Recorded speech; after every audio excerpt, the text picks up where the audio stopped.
ప్రతిసారి కర్నూలు నిమజ్జన కార్యక్రమం ఉంటుంది.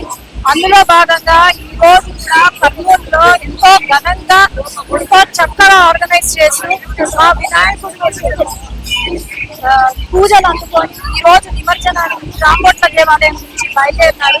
అట్లాగే రాంబొట్ల దేవాలయం వారు, అలాగే అసోసియేషన్ వాళ్ళు, వినాయక అసోసియేషన్ వాళ్ళు అందరూ కూడా, కలెక్టర్ గారు అయితే నేను, ఎస్పీ గారు అయితే అందరూ కూడా ఈ నిమజ్జనం బాగా జరిగేలాగా కృషి చేస్తున్నారు. అట్లాగే ఈ రోజు మన లడ్డు వేలంపాట్లో ఈరోజు 6 లక్షలకు పోయింది కర్నూలులో.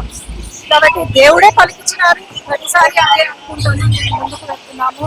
ఆ వినాయకుడు ఆశీస్సులు ప్రతి ఒక్కరి పైన ఉండాలని కోరుకుంటూ నమస్కారం. ప్రతి సంవత్సరం 5 లక్షలే పోతున్నాయి, ఈసారి 5 లక్షలు దాటిపోయింది. అంటే ప్రతి సంవత్సరం మీరే వెళ్తారు, అది ఏమన్నా సెంటిమెంటా మేడం?